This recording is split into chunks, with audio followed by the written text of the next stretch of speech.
de tipo hormonal, ¿sí? Que es uno la aldosterona, que es la capa más externa, la segunda el cortisol, segunda capa, y la tercera capa que es la encargada de secretar la testosterona, y la médula suprarrenal que se encarga de secretar los esteroides, perdón, derivados de las catecolaminas. Entonces nosotros vamos a ver las tres capas iniciales en relación para ver lo que es la enfermedad de Addison y la insuficiencia suprarrenal. Sin embargo, hay que recordar que esto está regulado por un sistema que es el hipotálamo, hipófisis y luego corteza suprarrenal. El hipotálamo, pues por su cuenta es un componente muy grande que se llama propio melanocortina. Entonces, esto pues es importante que usted lo sepa para determinar los datos clínicos más adelante y poder concluir un diagnóstico. Como tiene un componente pro-opio, es un componente opioide, los corticosteroides, tiene un componente melano, que estimula a los melanocitos, y corticotropina, que estimula la secreción de ACTH a nivel de la hipófisis. La ACTH, pues, como consecuencia, pues va y estimula la corteza suprarrenal para la formación de cortisol, pero no únicamente la secreción de cortisol es afectada por la ACTH, sino también de forma indirecta, pues tratándose otras capas de la corteza suprarrenal y implica o actúa sobre la secreción de la aldosterona y sobre la secreción de testosterona. Sin embargo, va más enfocado a la secreción de cortisol. ¿Sí? Entonces, ¿cuál es la función del cortisol? El cortisol pues se encarga, como usted ya lo sabe, ya lo estudió tantas veces, entra directamente hasta el núcleo y aumenta la síntesis de proteínas, de todo tipo de proteínas o toda molécula o como sustancia que tenga componente de tipo proteico, es donde va a actuar, ¿sí? Entonces puede ser la secreción de citocinas, ¿sí? Es una hormona que realmente va a actuar en las situaciones de estrés. Como consecuencia, pues también va a favorecer el metabolismo de los carbohidratos, de las proteínas, de los lípidos, para ayudarnos en situaciones de estrés. Esas situaciones de estrés pues pueden ser físicas, pueden ser psicológicas, todo lo que nos cause un estrés, hasta el hecho de que estamos estresados por un examen, de que se despierte en la madrugada, de que se va a levantar temprano, de que yo le dije ya que el examen es la otra semana, ya está aumentando su secreción de cortisol ahí como preparándose, ¿sí? Ahí espantándose porque dice usted que los exámenes muy pasan. Entonces todo eso le va a originar un aumento de la secreción de cortisol para usted soportar las situaciones de estrés. Allí a los doctores son grupos de homeopatía los dos, ¿verdad? Entonces usted tiene pues varios fármacos sobre la secreción de cortisol, ¿sí? Desde gente que no tolera que le agarre la tormenta, el frío, el estar expuesto al sol, no sé, cualquier situación que le cause estrés, no tiene una buena secreción de cortisol, eso le va a originar un cansancio extremo a usted y va a tener fatiga. Sin embargo, pues no únicamente se encarga de esa situación, también tenemos que ver que él actúa sobre la secreción de hormona aldosterona, y la aldosterona, pues ya sabe usted, cuando vimos renal, el sistema renina, angiotensina, aldosterona, la aldosterona va a actuar en el túbulo distal, aumentando la reabsorción de sodio y la excreción de potasio, ¿sí? Y en el caso de la testosterona, pues en el caso del hombre, pues para dar los caracteres sexuales secundarios y la regulación de la secreción también a nivel testicular, ¿sí? Y la maduración de los espermatozoides, ¿no? Entonces, y el componente que es de tipo melanocortín, la hormona estimulante de los melanocitos que se secreta directamente en el hipotálamo, pues también tiene un efecto importante, ¿no? Le regula la pigmentación cuando usted está expuesto a los rayos ultravioleta, que es una situación obviamente también de estrés, ¿sí? Y el componente opioide, pues sí, también le regula, ¿sí? Le regula todos estos componentes de la misma forma. Aquí, ¿por qué es importante el componente opioide? Por la gente que se droga, ¿no?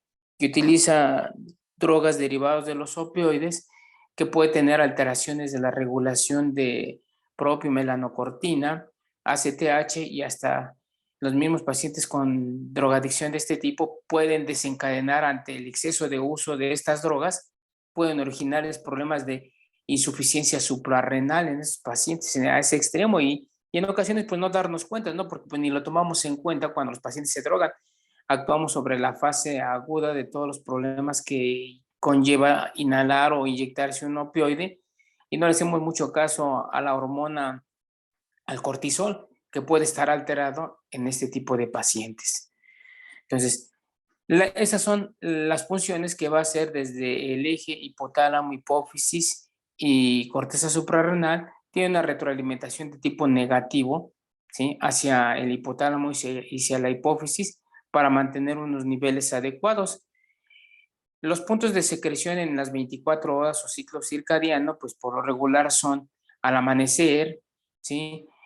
Ya para las 3 4 de la mañana, 5 de la mañana, nosotros ya tenemos escaso o nula cantidad de hormona, cortisol, y tenemos un pulso en el que es en el lapso de las 5 6 7 de la mañana, tenemos el primer pulso, el principal que nos hace soportar todo el transcurso de la mañana, la tarde, y a partir de las 5 o 6 de la tarde tenemos un segundo pulso para tratar de soportar esa caída de la noche, que también el hecho de que usted esté ante la luz solar y después ahora la luz lunar y se oscurezca, eso implica un estrés para uno como paciente y tiene que secretar una pequeña cantidad de cortisol.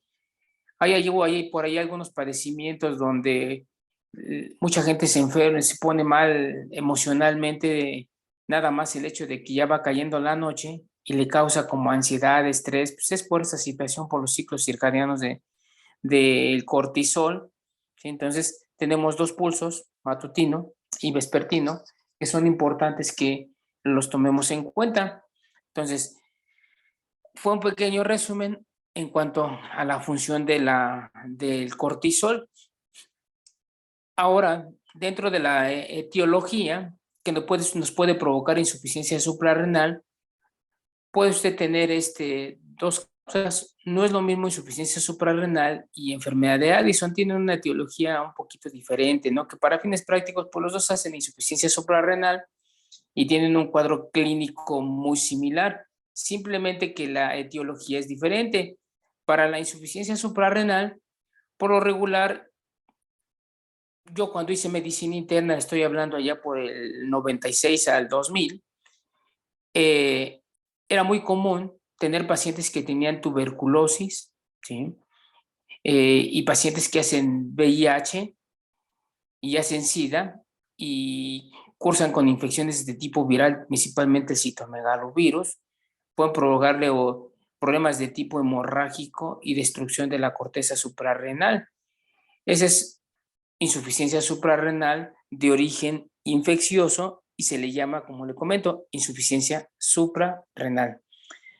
Y se presenta pues más comúnmente en la población de escasos recursos económicos, pues obvio, donde no hay recursos, no se cuida la gente, hay hacinamiento en las casas y eso propicia que se pueda infectar el paciente tanto de tuberculosis y hacer cuadros de VIH, no tiene las medidas preventivas desde el punto de vista sexual o de transfusiones. Entonces estos pacientes pues hacen insuficiencia renal. Sin embargo, actualmente el hecho de que un país vaya mejorando su condición económica, intelectual, en todos los aspectos, eso va a condicionar que la gente pues tenga una mejor calidad de vida. Eso va a condicionar que pues la etiología más frecuente son la insuficiencia, la enfermedad de Addison, que es secundaria a problemas de tipo autoinmune, ¿sí? Si la enfermedad de tipo autoinmune puede originar una destrucción de la corteza suprarrenal también, pero en este caso se le llama enfermedad de Addison. Para fines prácticos, pues si usted va a un hospital, pues no hacen diferencia entre una y otra patología. A todos le llamamos insuficiencia suprarrenal y damos por hecho que es un sinónimo de enfermedad de Addison. Sin embargo, aquí ya que le quede claro que las de origen infeccioso, pues son insuficiencia suprarrenal y las de origen autoinmune son enfermedad de Addison, ¿sí?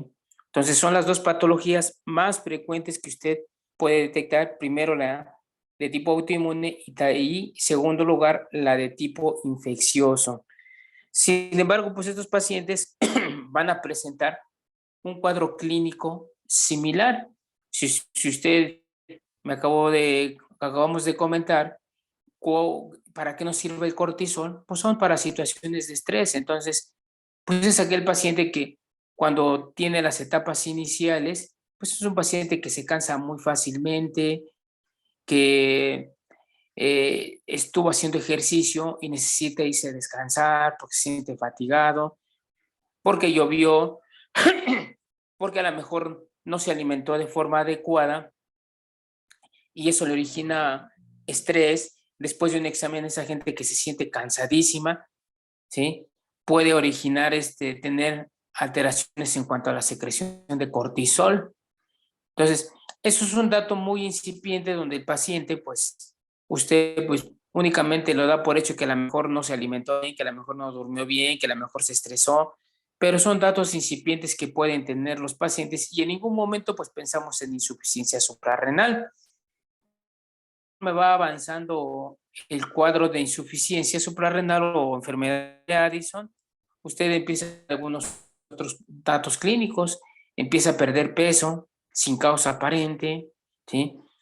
Que hasta luego andamos diciendo que el paciente está adelgazando y que tiene VIH probablemente porque adelgazan muy rápido, pero tienen una característica que empiezan a broncearse, ¿sí? Se ponen morenitos, pero morenitos como si estuvieran bronceados.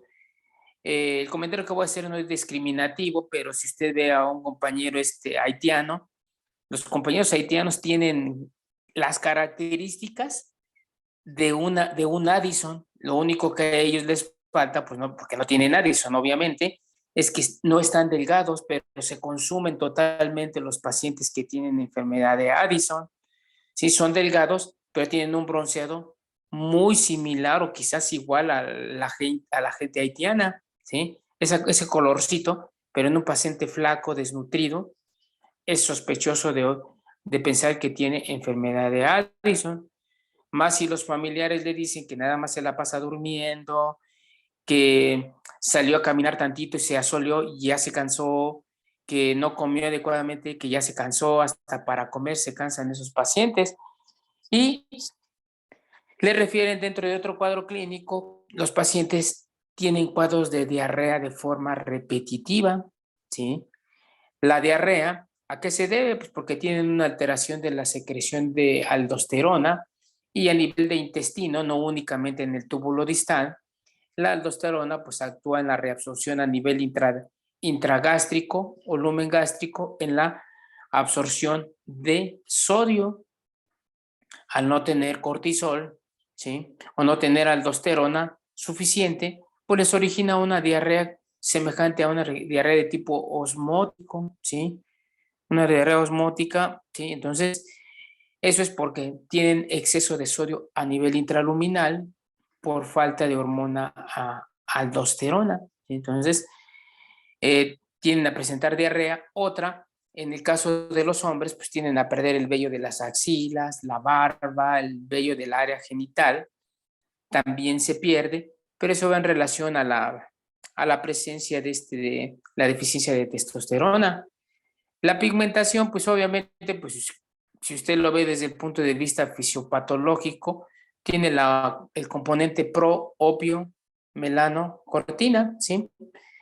El componente, al no tener este componente cortina suficiente porque no hay una retroalimentación, porque la corteza suprarrenal está destruida, usted tiene elevación de los componentes melano y el componente opioide y una caída del componente cortina para estimular la secreción de ACTH.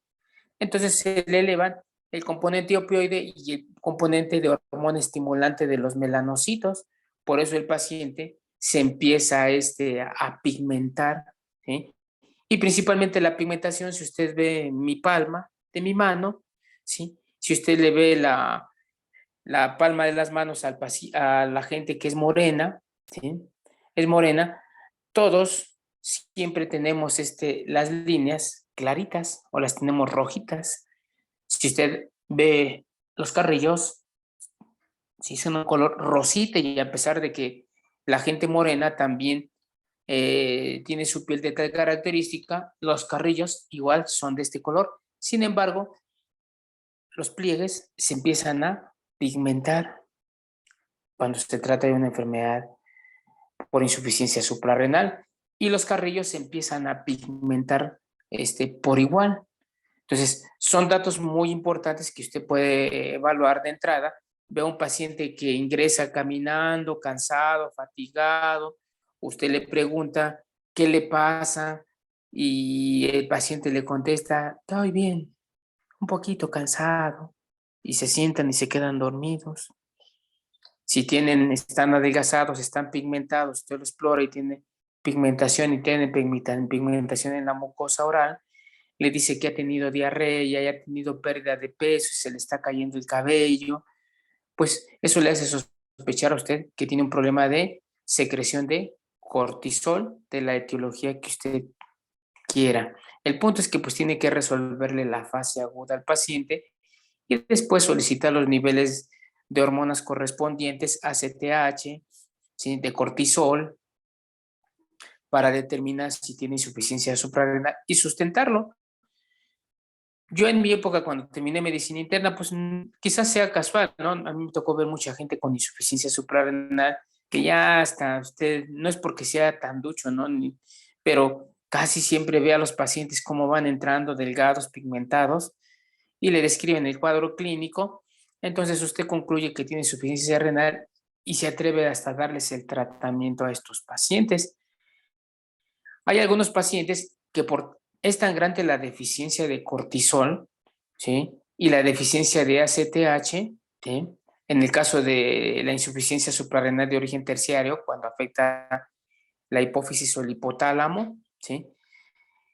Estos pacientes pueden tener una caída importante de la secreción de aldosterona y son pacientes que llegan también al servicio de urgencias y llegan somnolientos, estuporosos, hasta con pérdida del estado de alerta, y usted trata de despertarlos y nada más no tienen respuesta, están en un estado comatoso, ¿sí? Entonces, usted se espanta y los quiere intubar y quiere hacer tantas maniobras como lo hacen aquí en el hospital, acá donde trabajo en Tenancingo, a todo mundo intuban y no les importa, hasta les digo, y hasta me da miedo a mí llegar porque me desmayé y me van a querer intubar, luego, hasta me da miedo.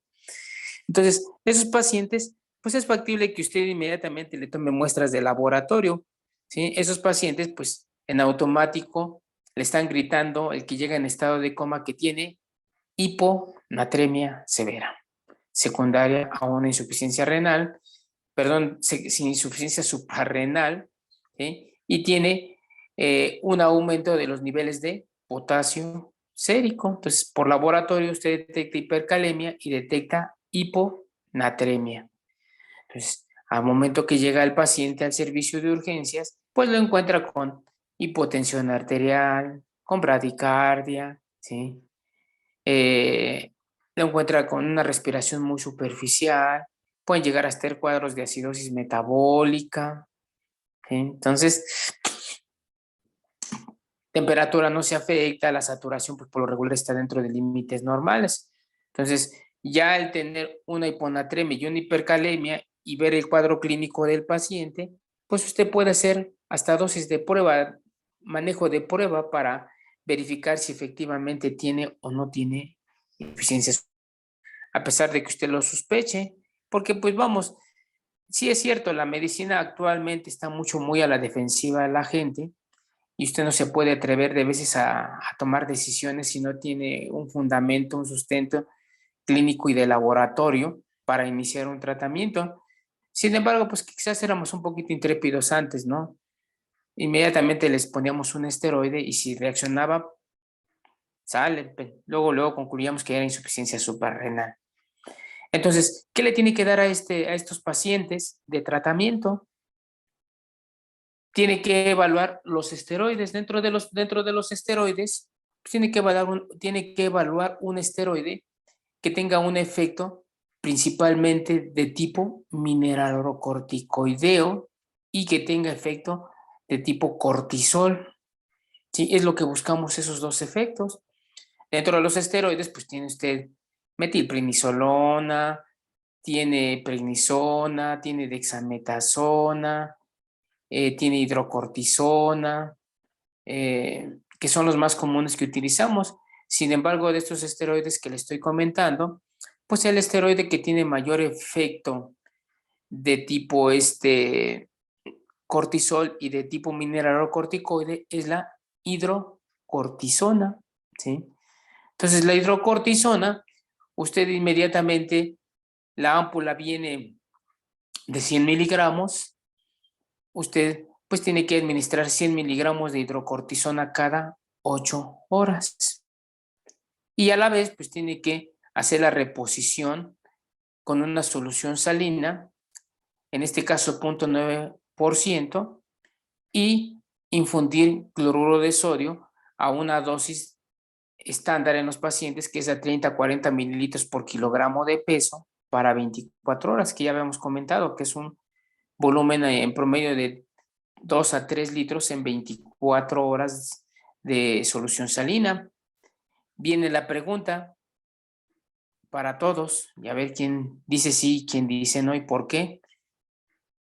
Si es un paciente que le llega con 120 mil equivalentes de sodio y llega en estado inconsciente el paciente, mi pregunta es, ¿le hace corrección de sodio?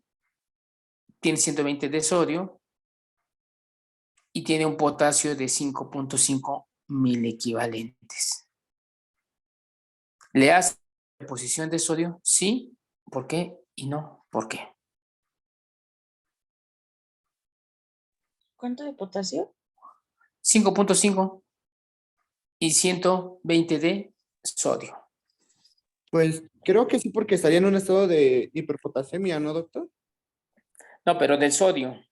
Ah, o sea, sí, El porque potasio está en límites normales, los 5.5, límites del 4 normales puntos, del sodio es de 130 a 135 mil equivalentes, ¿no? de 135 a 145 el Ah, sodio, una media de 140 mil equivalentes. Entonces, sí o no le hace reposición de sodio. Ya como ya vimos renal, ¿no? Con el grupo de los lunes, ¿no? Con el no, del doctor, no hemos martes no visto lo hemos nada. visto. Entonces, a ver, los del grupo de lunes, ¿le hacemos o no le hacemos reposición de sodio? Pues se le va a pasar solución salina, ¿no, doctor? Pero, a ver, ¿cuántos mil equivalentes tiene la solución de sodio de 1 litro? 154 mil equivalentes.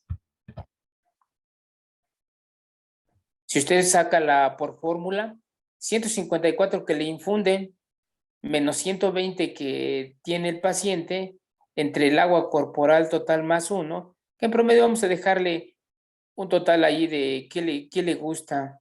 36. ¿Sí? 36, bueno, si quiere sacar el agua corporal, pues ya sabe usted por kilogramo de peso, si es hombre o es mujer, 0.5, 0.6, ¿sí? Y tiene el agua corporal total y le suma 1, entonces vamos a suponer que fueran 36, 37, 154 mil equivalentes menos 120 entre 36, ¿cuánto le toca?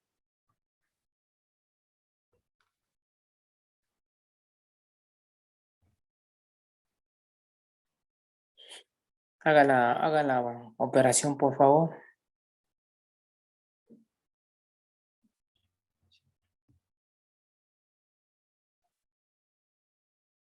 Para el otro grupo, esa fórmula que le estoy diciendo al grupo de hoy de la noche es para la reposición de sodio que no debe de rebasar los 8 a 12 miliequivalentes o 10 miliequivalentes en promedio en 24 horas de corrección plasmático. Entonces, al utilizar esa fórmula, sodio infundido es el sodio que usted le está poniendo en un litro de solución, que son 154 miliequivalentes, menos el sodio que tiene el paciente, que son 120, y el 36 que obtuvimos abajo es el agua corporal total, más 1, que en el caso del hombre, del hombre y la mujer es el peso por 0.5 o por 0.6, 0.6 en el hombre y 0.5 en la mujer, y es para el cálculo del agua corporal total. ¿Sí? Y entonces, ¿cuánto le salió el valor? Doctor, disculpe, me perdí. ¿Me podría repetir la fórmula? Es 154 que le estoy poniendo con un litro, menos 120 que tiene el paciente.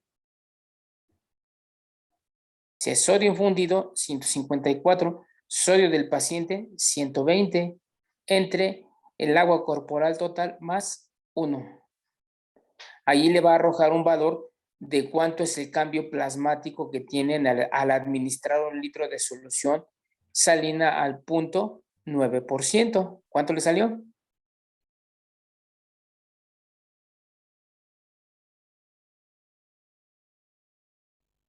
¿De cuánto me dijo el peso, doctor? 70 kilos, pero póngale un valor ahí si quiere de 36, 70 kilos el paciente para que lo saque si usted lo quiere hacer el cálculo completo. Acuérdese que el examen es la otra semana y así como le estoy comentando, así le voy a preguntar en el examen. Doctor, ¿puede repetir la fórmula? es, es sodio infundido Ajá, menos el sodio del paciente ajá. entre el agua corporal total más 1. Pero, bueno, es que estoy no hemos visto lo de nefro, pero el agua No entonces se, lo no se calculo. preocupe, a usted de su grupo no le voy a omitir las preguntas de nefro, No, no se pero quiero hacer estrese. un cálculo. Ujú. Ah, bueno. Me salió Entonces, 1.94, ¿cuánto le doctor. salió? 1.94. ¿0.94? 1.94. Fíjese, entonces, ¿cuántos litros necesita usted para tener una 10 de cambio plasmático? 5 litros en promedio, 6 litros. Es mucha agua, ¿no? 2 días de infusión continua. Y si es esa hiponatremia con 120 de sodio, es una hiponatremia severa, ¿no? Porque hasta 125 es una hiponatremia moderada y por abajo de 125 es una hiponatremia severa. Entonces, las hiponatremias severas, pues hacen que tenga esa condición clínica su paciente que llegó por sospecha de insuficiencia suprarrenal. Conclusión, no tiene que hacer reposición de sodio en este paciente. ¿Por qué? ¿Por qué no tiene problema del sodio?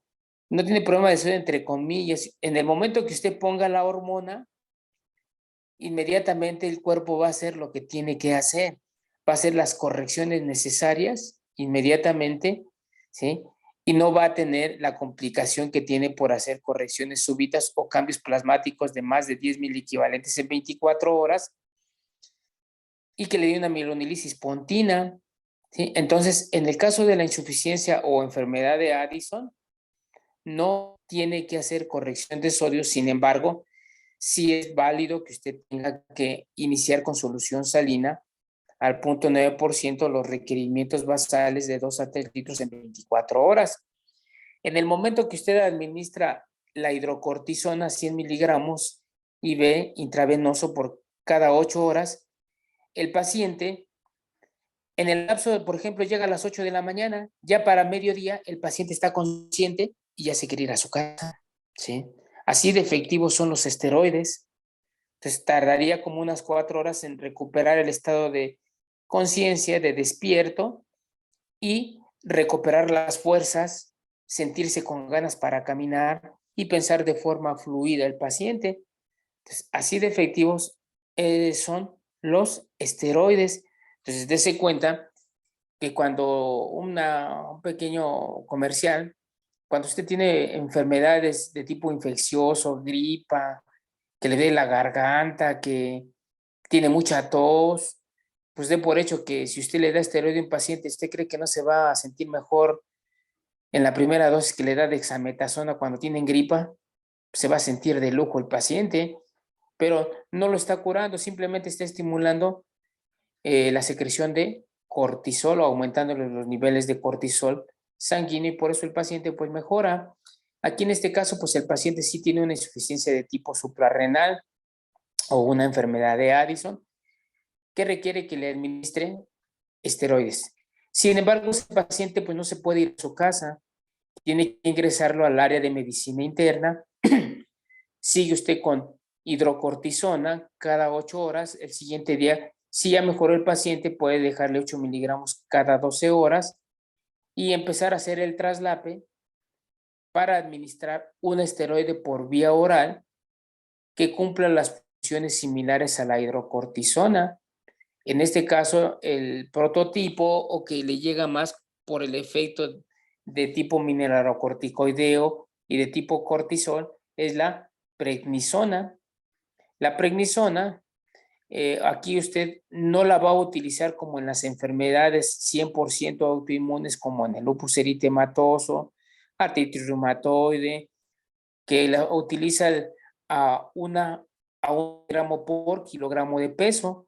En este caso, usted va a empezar con 0.5 miligramos por kilogramo de peso. Si yo peso 70 kilos, serían 35 miligramos en total, de los cuales usted empezaría con 1/3 de la prednisona que me está calculando.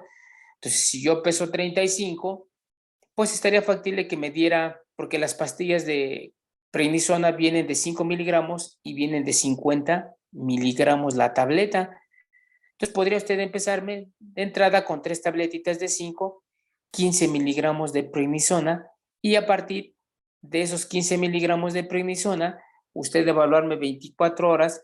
Si ve que mi condición ha mejorado, se me quitó la diarrea, se me quitó el cansancio, ya estoy lúcido, despierto, estoy tranquilo y le digo que ya me quiero ir. Recuerde, está en reposo el paciente y quizás a lo mejor pueda requerir más dosis o pueda requerir menos dosis. Entonces, en ese momento puede usted tomar la decisión, de egresar al paciente con 15 miligramos de prednisona nada más. Usted lo manda a su casa y lo cita en un periodo de 15 días. ¿Cómo va a evaluar al paciente? Primero le pide electrolitos séricos. El sodio es un hecho que antes de que lo deje ir a su casa, pues ya tiene un control de electrolitos séricos y se da cuenta que en 24 horas el sodio ya se corrigió y el potasio también se corrigió. Pero en una quincena le pide control de electrolitos séricos y usted va a verificar de esos electrolitos cuando llegue el paciente. Y segunda, cuando va entrando a su consultorio, desde la forma como camina, cómo entra y la forma como se expresa, usted va a definir si el paciente sigue teniendo datos de insuficiencia suprarrenal o de enfermedad de Addison. ¿Cómo va a ver? Así como cuando el compañero de los lunes que se nos queda dormido, que le preguntamos y lo paramos muchas veces para que no se nos duerma, creo que no está por aquí, no es porque le eche de cabeza, sino en el momento que entra el paciente y se está durmiendo o que camina muy lento y le dice, usted le da el saludo y él le dice, buenos días, ¿cómo se siente? Pues un poquito cansado.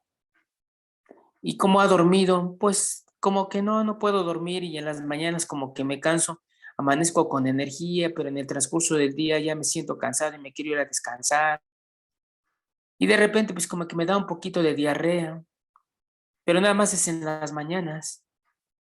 Da por hecho que ese paciente sigue teniendo insuficiencia suprarrenal. Quiere decir que todavía tiene 20 miligramos más para ajustar la dosis. Entonces, si usted le daba 15, pues le aumenta a 20 miligramos de prednisona y vuelve a tener una evaluación a lo mejor en 15 días, pero es un hecho que otros 5 miligramos que le agregó usted va a mejorar la condición clínica de su paciente y quizás tolere adecuadamente esa dosis de esteroide y esa sea la dosis adecuada para su paciente, ¿sí? Sin embargo, viene el otro extremo.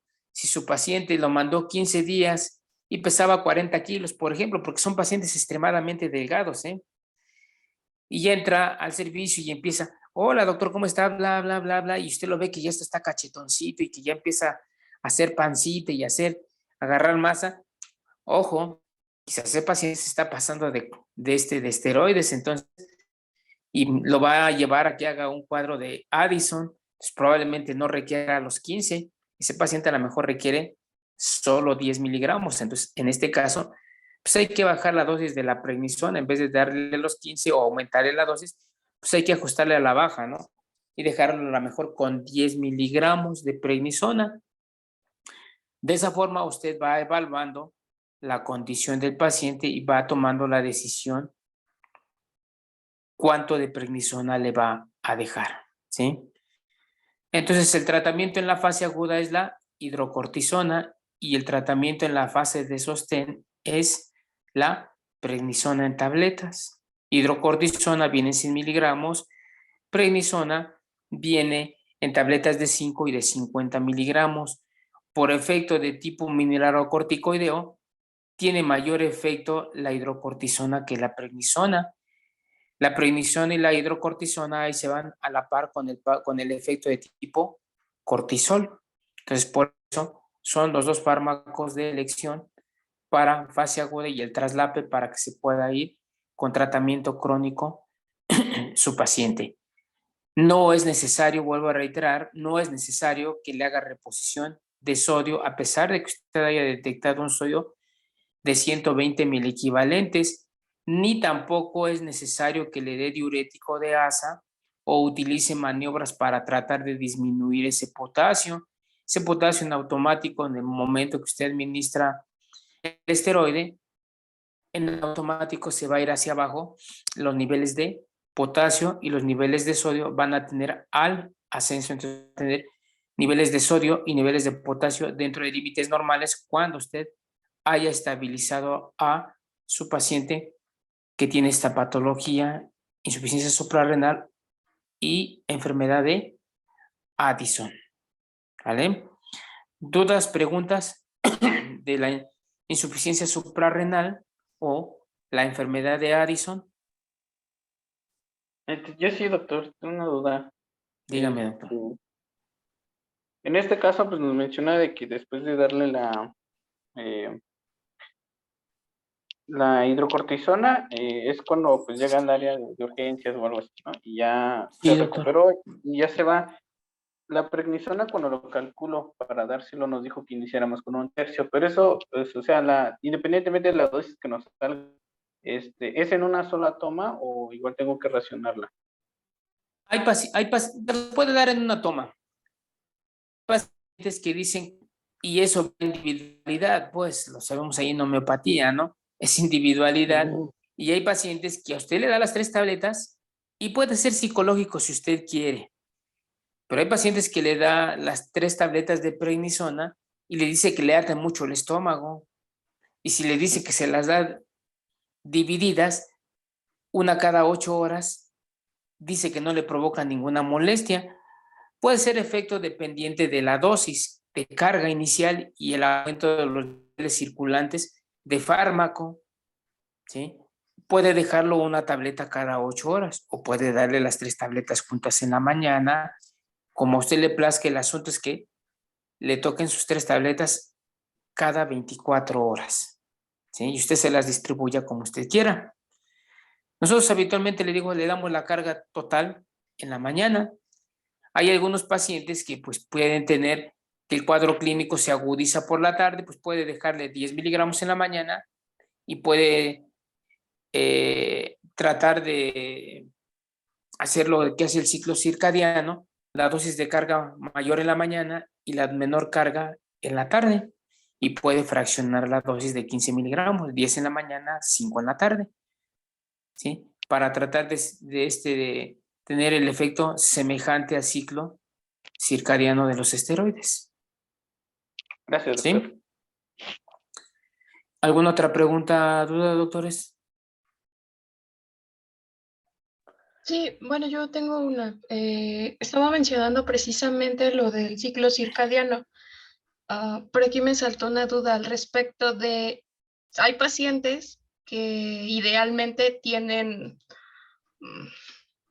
cambiado este ciclo por la ocupación que tienen. ¿Se tendría que regular el paciente o el tratamiento a la vida del paciente? No, o sea, aunque el paciente, vamos, ejemplo, yo no duermo de noche, yo tengo volteado el ciclo, a mí me dan 2, 3 de la mañana y yo sigo despierto, pero en la mañana me quiero levantar bien tarde, pues ya tengo todo alterado mi ciclo circadiano en cuanto a la secreción esteroidea. Independientemente de cómo sea su vida, el ciclo circadiano fisiológico así lo tiene que seguir. Dosis matutina y dosis vespertina. Va a tener el mismo efecto, no importando que usted haya modificado su ciclo circadiano porque su trabajo así lo requiere o por la razón que sea. ¿Sí? Gracias. ¿Alguna otra pregunta?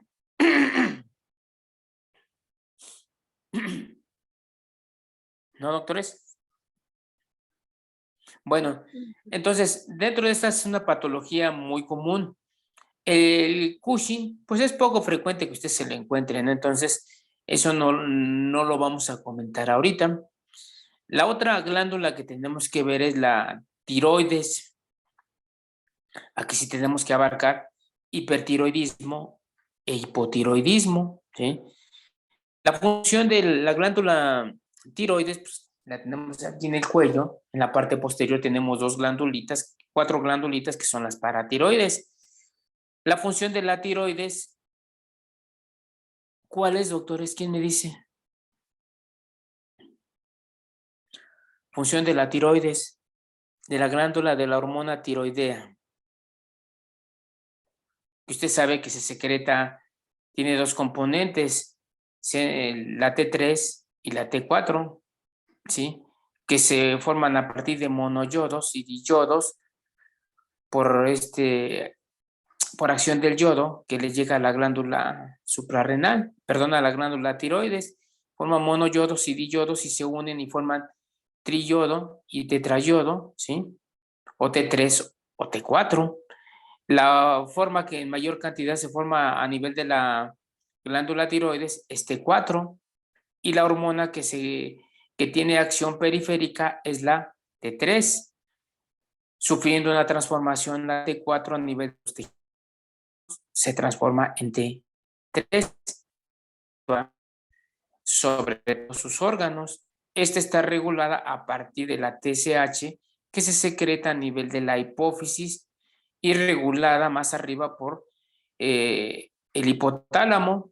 Entonces, hace una retroalimentación negativa, ¿sí? En relación con T3 y T4 y TSH, que cuando usted pide un tiroideo, pues deben aparecer principalmente por lo menos esas 3, TSH, T3 y T4. Ya se aparecen los niveles de yodo, las hormonas T3R, ¿sí? Y los otros componentes, pues ya es cosa aparte, pero con que tenga esos 3 componentes de forma inicial, puede tratar de orientar su diagnóstico definiendo el cuadro clínico del paciente, ¿sí? O puede ser un paciente normal con función tiroidea. Entonces, la función de la hormona tiroidea, ya la saben, ¿quién es? ¿Quién me dijo yo? ¿Quién dijo yo? ¿Quién dijo yo? A ver, doctores. ¿Cuál es la función de La T3? hormona tiroidea principalmente aumenta el metabolismo celular, llámese corazón, me parece que también. La hormona tiroidea T3 le ayuda a regular solamente el metabolismo basal, doctor.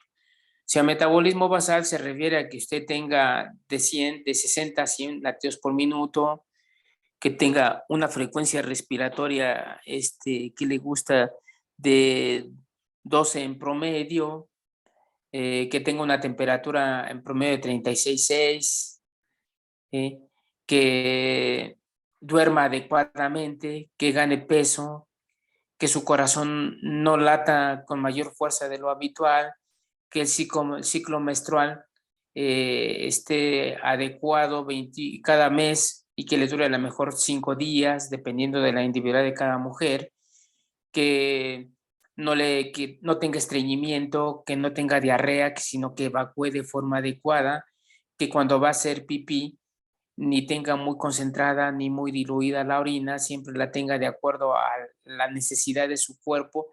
Si tiene exceso de solutos o exceso de agua, eso también lo regula la hormona tiroidea, que tenga un filtrado glomerular adecuado y una secreción adecuada de todas las hormonas que circulan en su cuerpo, principalmente muy asociada a la secreción de ACTH y de cortisol y de mineralocorticoides, ¿sí?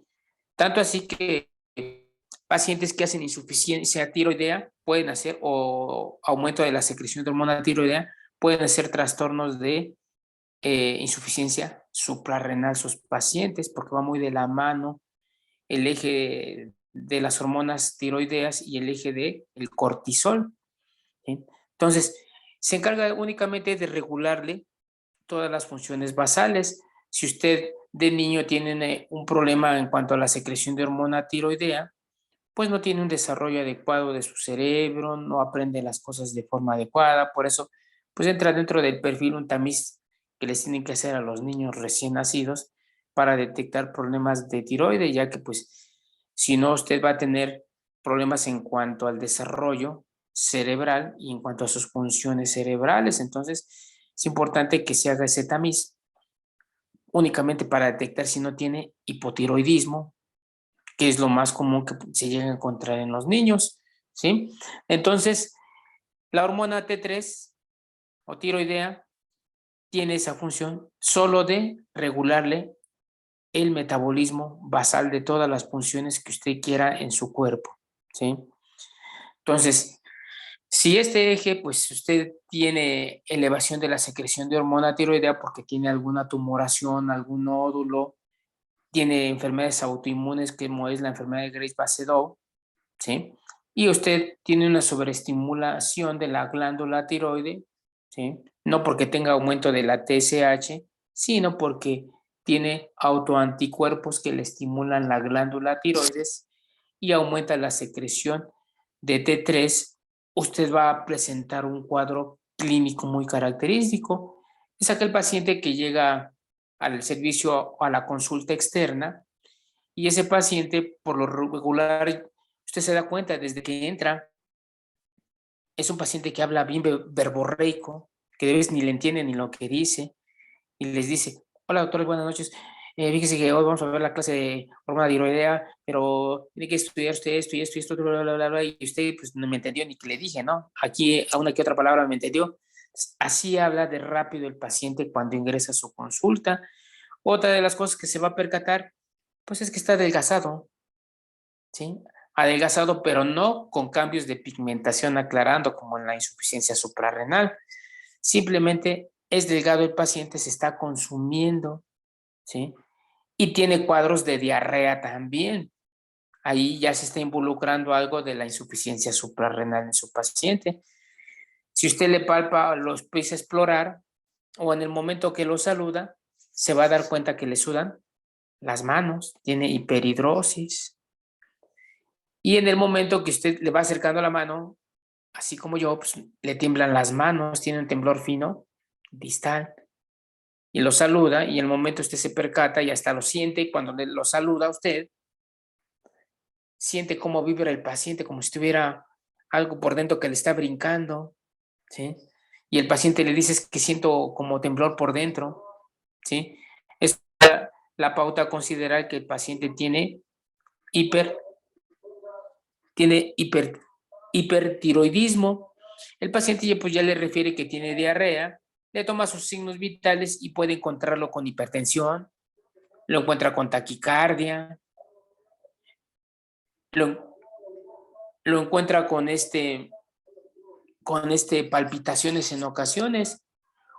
Una de las primeras manifestaciones clínicas que puede tener ese paciente, que apenas no está ni siquiera delgado, no tiene ni diarrea, no tiene hiperhidrosis, ha perdido ligeramente peso, pero el paciente llega son esos pacientes que llegan al servicio de urgencias y le dicen que tiene palpitaciones y usted los pasa a observación y les pone el monitor porque dicen que se les falta el aire y usted se da cuenta que tienen una taquicardia supraventricular, aquel paciente joven o adulto joven que llega y le encuentra una taquicardia supraventricular dentro de los diagnósticos diferenciales, aparte del síndrome de preexcitación o el síndrome de Wolff-Parkinson-White, usted tiene la obligación de pensar en hipertiroidismo como primera manifestación.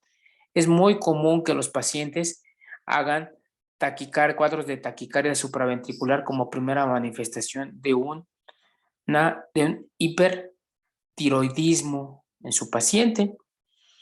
Entonces, ya llegó al servicio de la consulta externa o al servicio de urgencia su paciente, ¿sí? Y obvio, pues si llega con un cuadro de taquicardia supraventricular, pues tiene que tratar primero el cuadro de taquicardia y después averiguar qué fue lo que lo desencadenó. Tratamiento de elección para la taquicardia supraventricular, ¿cuál es, doctores? Pregunta de examen. ¿Cuál es el fármaco de elección para la taquicardia? ¿Cuál? Miodrona. Pues era miodrona, ¿sí? Pero ya hemos Pero- comentado que el que menos riesgo tiene de provocar efectos secundarios y complicaciones es la miodrona. Pero de acuerdo a sus guías médicas actualmente es... ¿Cuál, doctores? ¿Cuál, doctora? ¿Cuál dijo la doctora Evelyn? Ya dijo la entendiente. Digoxina. No, doctora. Adenosina, ¿sí? Adenosina. Una segunda elección es amiodarona o puedo utilizar un calcio antagonista que, como dice el dicho, cuando va a más de 1000, verapamil, ¿sí? ¿Sí? Pero primera opción, adenosina, segunda dosis amiodarona, tercera elección, verapamil. Entonces, usted le corrige la taquicardia supraventricular a su paciente, ya que se le bajó la frecuencia cardíaca. Ejemplo, llegó con 200 y ya se la bajó a 80, ya hasta está tranquilo el paciente, ya hasta puede platicar adecuadamente con él. Entonces, ahora sí, ya lo interroga y usted concluye que pues sospecha de un hipertiroidismo. Hay que pedir un perfil tiroideo. El perfil tiroideo en privado, pues se lo entregan en 24 horas, pero si lo toman en el sistema de salud, pues se tarda como una quincena en regresar o hasta el mes en regresar el estudio. Entonces, por historia clínica, usted concluye que probablemente tiene hipertiroidismo su paciente. Pero si ya tiene el perfil tiroideo, ¿qué encuentra en el perfil tiroideo? Yo le dije que TSH y tienen el perfil tiroideo.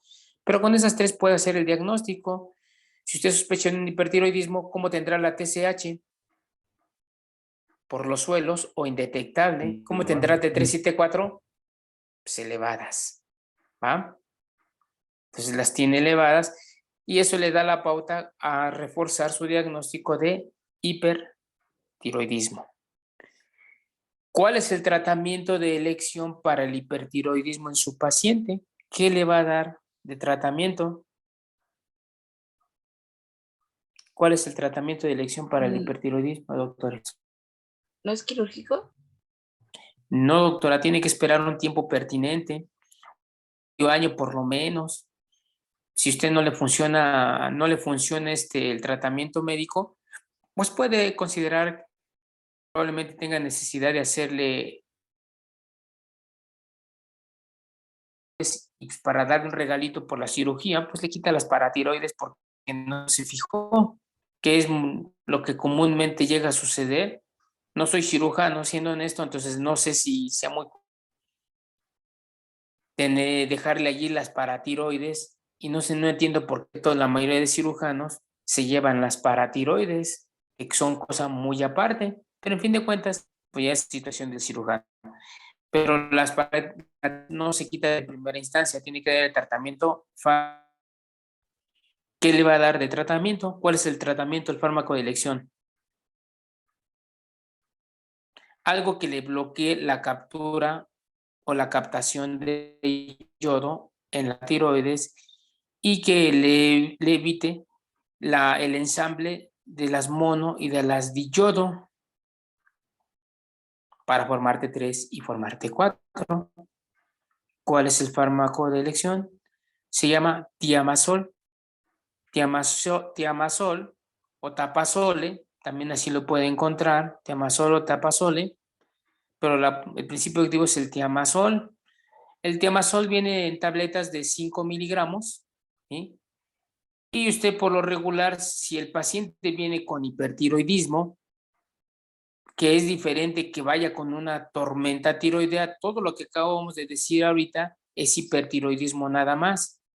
Entonces, cuando viene con hipertiroidismo, pues usted puede empezar desde 10 miligramos hasta un máximo de 40 miligramos cada 24 horas de tiamazol o de tapazole para suprimir el efecto de la captura de yodo y la transformación y la organificación del ensamble de monoyodos y diyodos y la transformación de T4 a T3 con el tiamazol. Entonces, ese es el tratamiento de elección para el hipertiroidismo.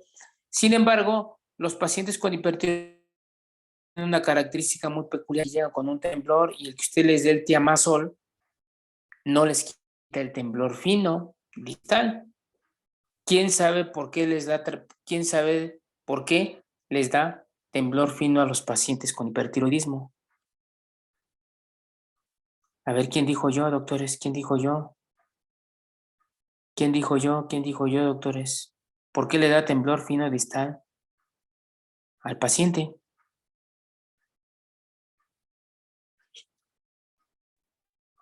Puede ser porque finalmente participa en el funcionamiento de músculos de los nervios, Ajá. parte de la función de la tiroides. No. Aquí el temblor fino se debe por efecto de las catecolaminas que va asociado con la transformación de T4 a T3. Entonces, como consecuencia, usted tiene que dar un tratamiento adyuvante con un beta bloqueador de acción periférica, que en este caso es el propanolol. El propanolol bloquea la acción periférica de las catecolaminas y disminuye la transformación de T4 a T3. Entonces le quita el temblor fino distal al paciente, entonces tiene que darle propanolol. Puede empezar usted las tabletas de propanolol, que es un beta bloqueador de acción periférica. Puede usted empezar con las tabletas de 10 miligramos, que es la presentación, o la de 40 miligramos. Usted empezar con 10 miligramos cada 24 horas y aumentarlo máximo hasta 40 miligramos cada 24 horas, considerando que el efecto que usted está buscando es el que acabamos de comentar y no un efecto de tipo antihipertensivo. Además que el hecho de que le dé el beta bloqueador propanolol, pues también repercute si disminuye la cantidad de catecolamina circulando, pues disminuye también la taquicardia de forma secundaria el hecho de darle propanolol a su paciente. Entonces, son las dos terapias. ¿Quién nos está poniendo música? Alguien nos puso música para ambientar el asunto, ¿verdad, doctores? No es la doctora. ¿Perdón? Creo que es la doctora Yes, ¿no? Maldonado, la que entró allí en cámara y nos echó música. Entonces, usted tiene que recibir, ¿no? Para cuando tiene hipertiroidismo y corregirle el problema a su paciente. Sin embargo, hay algunos pacientes, sigue teniendo allí interferencia, no sé quién, la doctora Yes Maldonado, sí, con micrófono. A ver, cierren sus micrófonos todos. Ya se apagó. Lo apagó la doctora Yes Maldonado y se nos acabó la música. No sé si sea ella, porque es la que tengo aquí. ¿Sale? Entonces, pero hay algunos pacientes que hacen problemas de tormenta tiroidea, que es una secreción súbita de hormonas tiroideas ¿sí? Principalmente aumentan los niveles de T3 de forma súbita y de T4. Estos pacientes llegan al área de urgencias con un cuadro de tormenta tiroidea, hacen taquicardia supraventricular, hacen hipertensión, tienen hipertermia, tienen temblores finos distales, no pueden articular el habla de tan acelerados que están, llegan con diarrea, llegan en malas condiciones sus pacientes que pueden llegar al estado de colapso por tanto metabolismo, por acción de las hormonas tiroideas. Eso se llama tormenta tiroidea. ¿Sí? Entonces, la tormenta tiroidea, pues tiene un poquito de diferencia. Tiene que utilizar efectivamente tiamazol, pero el tiamazol lo utiliza a grandes dosis. En vez de utilizarlo 40 miligramos máximo cada 24 horas, pues lo llegamos a utilizar hasta cada 8 horas 40 miligramos para controlar rápidamente la secreción de hormonas tiroideas y disminuir la tormenta tiroidea. El propanolol por igual lo utilizamos, pero 40 cada 8 horas hasta 120 miligramos al día, hasta que controlamos todos los efectos de tipo de las catecolaminas. En ese momento volvemos a regresar como si fuera un paciente solo con hipertiroidismo. En el caso de que le da taquicardia supraventricular, pues ya comentamos, la adenosina, amiodarona o verapamil son los tratamientos para tratar las taquicardias supraventriculares. Sin embargo, hay unos pacientes que pues no cede el cuadro y son muy renuentes y se ponen muy inestables en la terapia intensiva, porque los pacientes ingresan a una terapia intensiva por lo regular. Entonces, allí en ese caso, pues tenemos que utilizar un componente que se utiliza mucho en las tensiones de Gram, que es el Lugol, ¿sí? El Lugol, pues, lo que hace es bloquear de seco o de lleno la captura de yodo. Entonces el Lugol bloquea y rápidamente el paciente en el transcurso de 1 o 2 horas empieza a estabilizar. ¿Cómo le vamos a dar el Lugol? Procure que sea un Lugol que esté cerradito y nuevo, no vaya a utilizar el que ya utilizó en todas las tinciones, ahí no de todas las bacterias posibles. Entonces hay que darle 2 gotitas por cada 10 kilogramos de peso de Lugol por vía oral a su paciente. Hemos utilizado aquí en el Hospital de la Mujer 2 o 3 veces el Lugol y hemos repetido la dosis 2 veces máximo. Si le hemos dado, por ejemplo, si pesa 70 kilos, pues le hemos llegado a dar 14 gotas y una segunda dosis de 14 gotas de Lugol. Sí es importante, pues, tomar en cuenta que si es una paciente embarazada, pues puede tener efectos secundarios el producto, entonces tiene que entrar a pediatría, a terapia intensiva también el bebé después de que hacen la resolución del embarazo. Si no es así, porque la paciente, pues a lo mejor todavía no tiene prodromos para resolución de embarazo, pues no va a tener mucho efecto. El efecto pues se va a ir perdiendo, es bloqueo transitorio, pero solo que salga el producto sí tiene que entrar a una terapia intensiva porque usted le administró luego a la paciente. Entonces ya le controló la crisis de tormenta tiroidea. Sin embargo, aquí estos pacientes viene lo que yo le comentaba, va muy de la mano la función tiroidea con la función de la corteza suprarrenal. Si su paciente hace una tormenta tiroidea, está aquí la hormona tiroidea y el cortisol.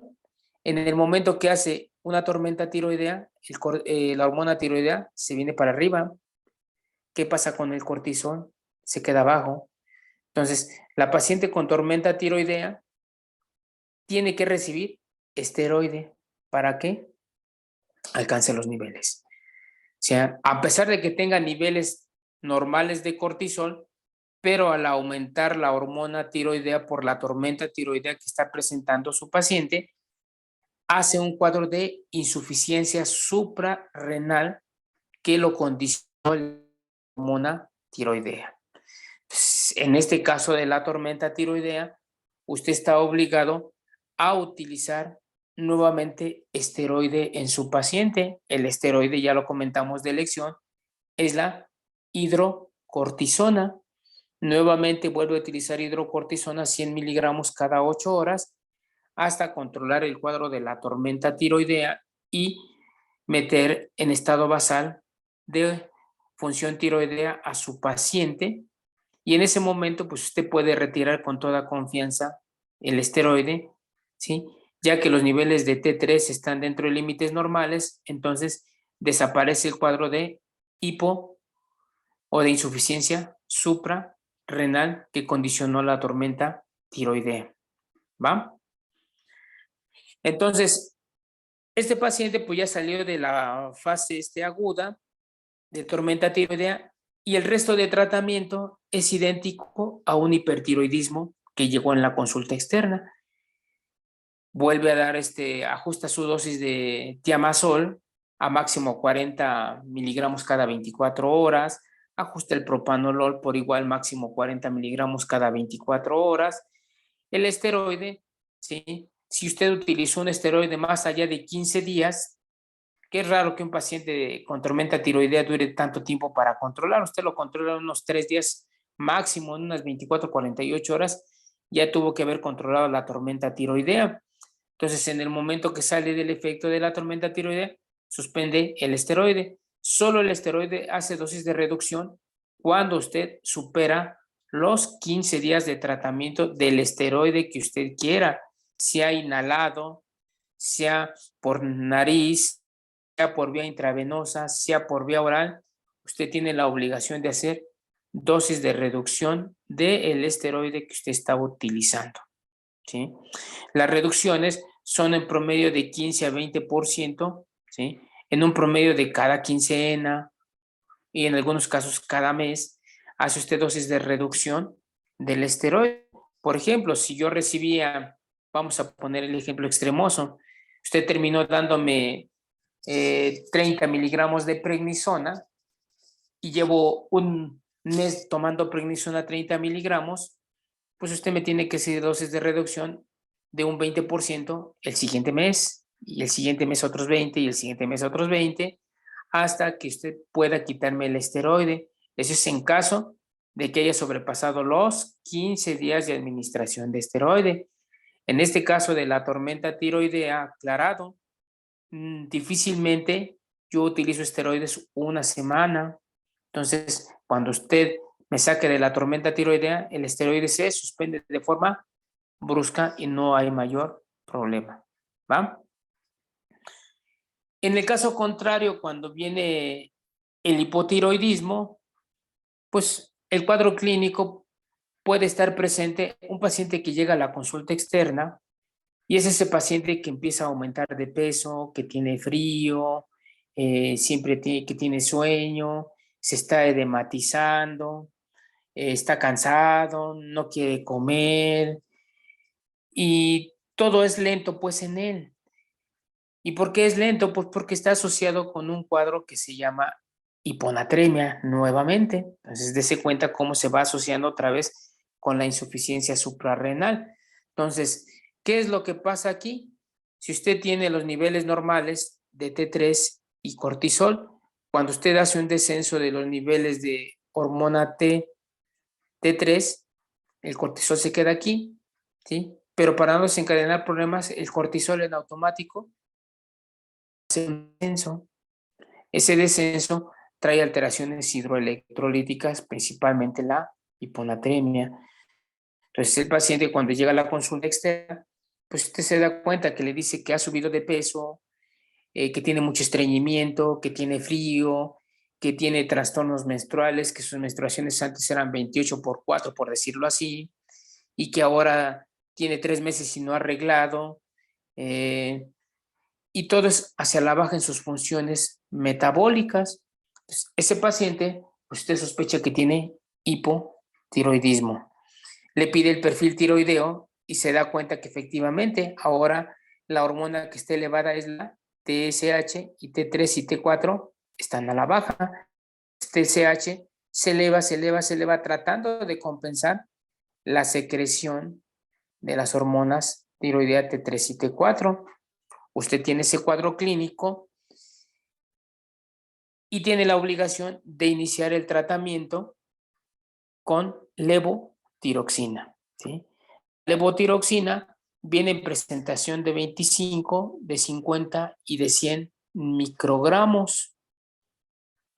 Siendo un paciente de su edad joven, por lo regular requieren en promedio de 100 a 150 microgramos cada 24 horas. Son unas micropastillitas ahí que cuando usted le dice al paciente pártalas a la mitad, pues así, o pártalas en cuartos, pues está medio cañón partirlas, ¿no? Pero son unas pastillitas muy pequeñitas y por lo regular a una gente de esa edad le corresponde que le dé de 100 a 150 microgramos cada 24 horas. Sin embargo, aquí sí hay que considerar que un paciente de la tercera edad que les da hipotiroidismo al paciente geriátrico, no se le vaya a ocurrir darle 150 microgramos de entrada, porque ahora sí, con perdón de la palabra, y hasta suena de chiste lo que le voy a decir, para que no se le olvide, va a ver a una chica y el abuelito va a querer correr tras de ella, ¿sí? Entonces no le vaya a dar esa dosis, porque en la carrera se va a infartar el abuelito, ¿sí? Sí, o sea, no lo digo en plan de burla, o sea, es más para que usted se acuerde ahí como un pequeño chascarrillo sin ofensa, pues, ¿sí? Entonces, con ellos, por lo regular, empiécele con 50 microgramos y máximo llegan a ocupar 75 microgramos el paciente de la tercera edad de levotirosina, ¿sí? De 50 a 75 microgramos. Sin embargo, sí debe de tomar en cuenta usted que ese paciente estuvo mucho tiempo con hipotiroidismo y ahora se le ocurrió levantar los niveles de T3 y T4. ¿Qué le pasa al cortisol? Se quedó abajo, ¿sí? Si es en la consulta externa, pues usted ya sabe que el fármaco que semeja la función del cortisol es la prednisona. Entonces, de acuerdo al peso ideal, calcúlelo a 0.5 la prednisona y empiécele con 1/3 de prednisona a su paciente. Entonces, en este caso, por ejemplo, 60 kilos, 30 miligramos, le da 10 miligramos de prednisona y le da 150 microgramos de levotirosina, y ese es el tratamiento conjunto de elección para el paciente joven. Si es un abuelito, pues tampoco le vaya a dar a lo mejor 10 miligramos de prednisona, dele 5 miligramos para que se vaya a la par con la levotirosina que le dio a lo mejor 50 microgramos y 5 microgramos de prednisona para que supere el efecto de insuficiencia suprarrenal que pueda hacer por la elevación súbita que va a tener de los niveles de T3 y de T4. ¿Sí? Entonces, ese es el tratamiento que usted le da al escenario cuando llega a la consulta externa. Sin embargo, puede llegar otro escenario, el escenario donde el paciente llega al área de urgencias. Son pacientes que tienen aumento de peso, que están pálidos como si fuera una enfermedad renal crónica, están edematizados, llegan con deterioro del estado de alerta y el familiar pues no sabe ni por qué, dice que tiene una semana que se empezó a quedar dormido y llegan y están en estado de coma. Eso se llama coma mixedematoso. Usted le hace pruebas de laboratorio y los puede encontrar, pues a lo mejor con una ligera anemia, puede encontrarlos con elevación de los niveles de creatinina muy ligeros, con una hiponatremia, ¿sí? Y usted sospecha de entrada que probablemente tiene el paciente hiponatremia. Sin embargo, esos pacientes en ocasiones requieren que les hagamos apoyo mecánico ventilatorio, los tenemos que intubar, pues porque están en estado de coma y tienen deterioro con un grado menor de 8. Son pacientes que requieren que los tiene que apoyar con ventilación mecánica por cuidado de la vía aérea. Sin embargo, pues es tan difícil hacerle un diagnóstico de veces cuando no tenemos ningún antecedente que nos aporten los familiares. Y vamos, nos sucedió a nosotros en medicina interna, un paciente que llegó diabético, hipertenso, y como estaba bien hipertenso y bien azucarado, pues ni sospecha usted de que fuera a tener insuficiencia suprarrenal. Terminamos intubándolo en el área de medicina interna y se empezó a deteriorar, empezó a chocarse el paciente, le pusimos aminas y las aminas pues le hacían lo que el viento a Juárez, nada, y se estaba chocando cada día más y más. Entonces, pues lo capturó terapia intensiva Y yo, sorpresa, fue más inteligente el intensivista que nosotros. A él se le ocurrió pensar que tuviera hipotiroidismo, un coma mixedematoso, porque a pesar de que lo dejaron sin sedación el paciente, pues nomás no despertaba. Entonces, eso los hizo sospechar que tuviera un coma mixedematoso. Efectivamente, le solicitaron un perfil tiroideo de forma urgente. En 24 horas lo obtuvo terapia intensiva y hecho tenía niveles altos de TSH y casi nada de T3 y T4. Entonces ellos le hicieron dosis anormales de levotirosina, le dieron 200 microgramos así de lleno y cada 24 horas, y en un lapso de 72 horas el paciente despertó. ¿Sí? Le iniciaron obviamente hidrocortisona, pues, para evitar la insuficiencia suprarrenal secundaria, y el paciente pues prácticamente en 4 días ya estaba de regreso a medicina interna. Suena feo decirlo, pero pues qué pena para nosotros, ¿no? Para los de medicina interna, que mejor el de terapia intensiva fue a concluir que tenía insuficiencia suprarrenal y coma mixedematoso, pero pues son cosas cotidianas que le llegan a pasar a uno de veces en la vida, ¿no? Aunque sea internista, pues no lo sabe uno todo de veces, ¿no? La clínica de veces cambia tanto en los pacientes y si usted no toma en cuenta otros datos, pues se deja, ¿no? Pues, paciente bien hipertenso, con descontrol metabólico severo, con lesión renal aguda, pues nunca se nos pasó por la mente que tuviera coma mixedematoso ese paciente. Total, pues terminó yéndose caminando el paciente sin mayor problema a la semana después de que estuvo en la terapia intensiva. Entonces, es el cuadro así tan aparatoso. Entonces, la hidrocortisona, pues la deja 100 miligramos cada 8 horas también. Y después de que pues ya lo va a egresar, pues hay que hacer el traslapio a prednisona. Ese paciente ya de por vida va a llevar levotirosina y va a llevar prednisona. Como le comento, pues si el paciente pesa 60 kilos, a 0.5 son 30 miligramos, le da un tercio inicial de prednisona y a partir de ahí le va ajustando de acuerdo con como usted lo vea en la consulta externa de medicina interna. Y la levotirosina, pues ya de por vida, pues tiene que llevar sus 150 o sus 200 microgramos de acuerdo a cómo usted lo vaya evaluando a su paciente. Le digo, la mayoría de los pacientes en medicina interna siempre les da medio 100 o 150 microgramos, no miligramos, microgramos de levotiroxina y 10 miligramos en promedio de prednisona para tenerlos estables a los pacientes. ¿Sí? Entonces, esos son los dos escenarios que usted puede tener en el hipotiroidismo clásico o enfermedad de Addison, que es la fase aguda, y en el hipertiroidismo, pues el hipertiroidismo clásico o la tormenta tiroidea, que es la área de urgencias en los pacientes. No sé si tenga alguna duda, pregunta de esto que acabamos de comentar.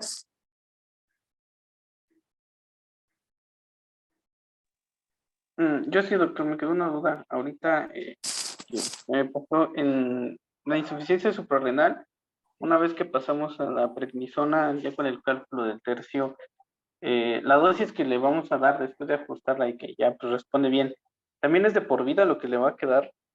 En la insuficiencia suprarrenal sí es de por vida y en la enfermedad de Addison también es de por vida ya el esteroide. ¿Sí? ¿Por qué? Porque ya sea la patología por tuberculosis o sea la patología de tipo autoinmune en la enfermedad de Graves-Basedow, ¿sí? Las dos alteraciones, una provoca infiltración por linfocitos y destrucción de la corteza suprarrenal, en el caso de la enfermedad autoinmune. En el caso de la insuficiencia suprarrenal por tuberculosis, esta provoca eventos de tipo hemorrágico en la corteza suprarrenal que origina que se destruya también esa corteza.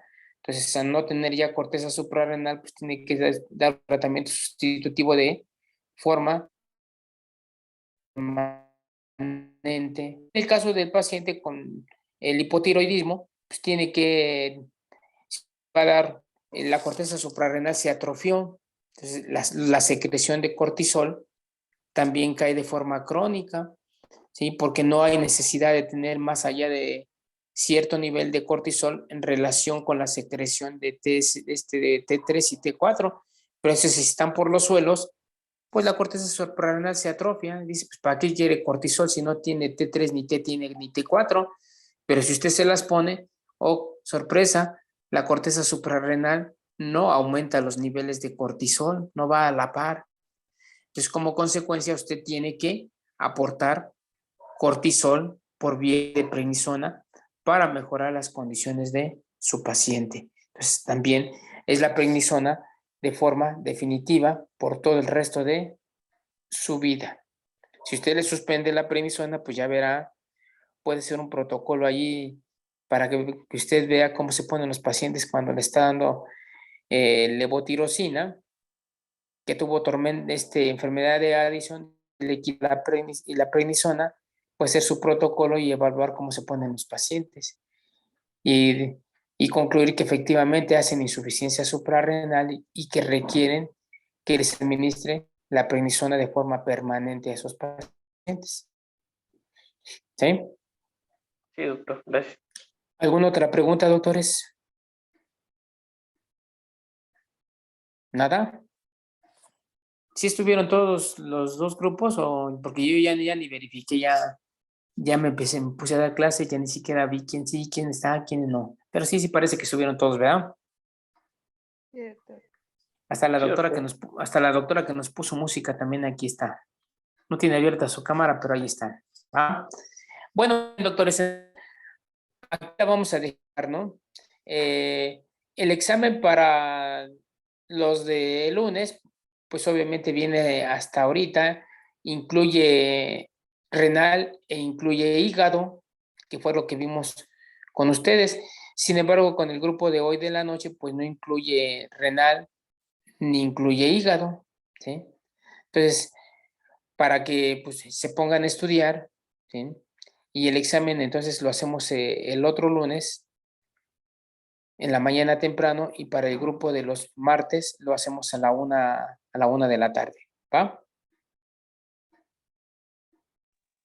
Sí, doctor. Sí, doctor. Entonces estamos de acuerdo que esa evaluación corresponde examen parcial. ¿Va que va? Sí. ¿Sale? Entonces el día del examen la otra semana ya en la escuela. ¿Sale? ¿Nos puede repetir los temas, Sí, doctor. doctor? Para el grupo de los lunes es hasta lo que vimos el día de hoy, incluye cardiovascular, incluye neuro, incluye renal, hepático y lo que llevamos de endocrino. Todavía no terminamos de ver endocrino. Entonces, son 5 temas o 5 órganos que estamos viendo. En el grupo que tenemos ahorita la clase en la noche, pues nada más quite hígado y quite riñón, que no hemos visto, ¿sí? Entonces, es una buena cantidad de información que les reduce al grupo de los martes, porque pues ahí en riñón, pues vimos sodio, potasio, diálisis peritoneal, enfermedad renal crónica y lesión renal aguda. Y en el hígado, pues vimos insuficiencia hepática aguda y insuficiencia hepática crónica, que ya dentro de eso lo desglosamos y vimos lo que es la nutrición enteral, la nutrición parenteral, el cálculo de la nutrición, ¿sí? Entonces incluye esos temas en lo que es hígado.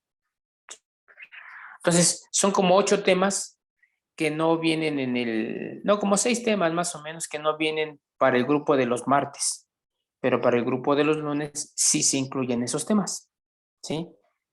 Y todo lo que es cardiopatía isquémica y los fármacos para las crisis convulsivas y el estado epiléptico. Y lo que acabamos de ver el día de hoy. Y la clase pasada, que fue diabetes mellitus, cetoacidosis, estado hiperosmolar, y hoy corteza suprarrenal y tiroides. Sí, doctora. Nada más para confirmar, después del examen, el grupo, bueno, el de los lunes, ¿vamos a ver los temas que nos había dejado para la otra clase o estos? ¿Cuáles temas les dije, doctora? Nos había dejado pero no los vimos. O sea, hipertensión arterial, síndrome de HELP y hígado graso. Dijo que los íbamos a ver allá. Sería Ujú. posterior al examen, ¿no? Sí, si nos da tiempecito, pues ahí los vemos. ¿Va? Gracias. Órale, doctora. ¿Quién más? Otra pregunta, doctores. ¿Nada? Está bien, doctores. Entonces nos vemos el lunes por allá en la escuela. Sale, Hasta luego, doctores. doctor. Hasta luego, doctores. Bye. Gracias, doctor. Bye, gracias.